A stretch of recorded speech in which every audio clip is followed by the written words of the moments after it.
up guys, Justin here, and I want to start today by telling you a story of a time when I used to play basketball. Okay, so it was one day we were waiting for practice to start, and my one teammate looks at my other teammate and he goes, "Did you know that we can break into that concession stand?" Before you know it, that concession stand garage door is propped open, and one of my teammates dove in head first and just started throwing snacks everywhere. Everyone on my team was eating snacks, they were enjoying it. You would have thought it was Thanksgiving. And I remember feeling so left out and so different because I chose not to eat the snacks in that moment. And in that moment, I felt the pressure from my teammates, the expectation of like, just eat it, like it's free food. Why aren't you eating this snack right now? And the reality is, guys, we feel this expectation, this pressure of expectations everywhere, right? This need to do and go along with what's popular, what everyone else is doing. And the crazy thing is, this pressure, this expectation to do what's popular existed when Jesus was here too. And today I actually want to look at a story of a time that Jesus went and did the opposite thing of what was popular. Jesus did the opposite of what the people around him expected him to do. So I actually want to open up together to the book of Luke, Luke chapter 6. We're going to start in verse 6 and see what happens here. So Luke chapter 6, verse 6, here's what it says. On another Sabbath day, a man with a deformed right hand was in the synagogue while Jesus was teaching. The teachers of religious law and the Pharisees watched Jesus closely. If he healed the man's hand, they planned to accuse him of working on the Sabbath. And so I want to pause here because that's a big no-no. Working on the Sabbath doesn't fly, okay? But Jesus has this choice, right? Jesus has a choice to show this man compassion and heal his hand because he knows he can, or he can go along with what the Pharisees and religious leaders, what they're expecting him to do, right? And so you can feel this tension. Jesus feels this too. So we're gonna skip ahead to verse 10 and see what Jesus does. Jesus, he looked around at them, the Pharisees, one by one, then said to the man, "Hold out your hand." So the man held out his hand and it was restored.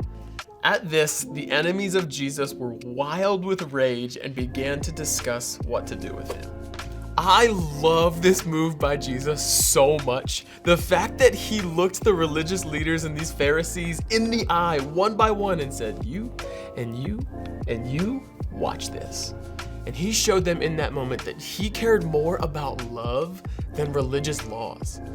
He cared more about showing the love of God to this man than he did about going along with what was popular.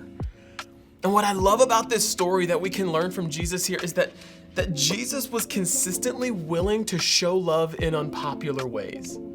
Jesus was willing to show love in unpopular ways. You see, for Jesus, this wasn't a one-time thing. This was something Jesus did regularly, right? Whether it was working or healing on the Sabbath, but Jesus also loved his enemies. And Jesus also spent time with the outcasts. He spent time with the people that other people deemed unworthy of love. Jesus consistently challenged what people expected to be normal and popular. So much so, did you know that at one point we read in the Bible that Jesus' own family called him out of his mind because of the way that he lived so differently than the people around him? And here's the thing, guys. If you don't know Jesus yet and you haven't made the decision to follow him yet, can I just say something to you real quick? I want you to know that regardless of where you're at with that Jesus loves you.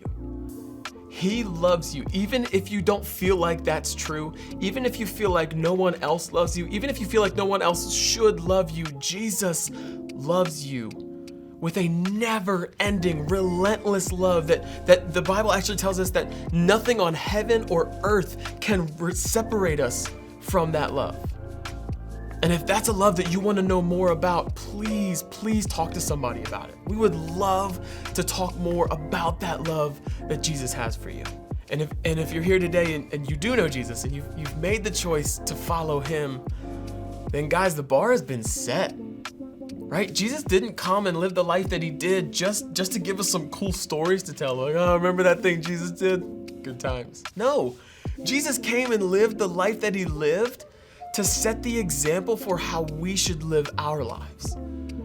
And so Jesus showed love in unpopular ways, which means that following Jesus requires us to show love in unpopular ways.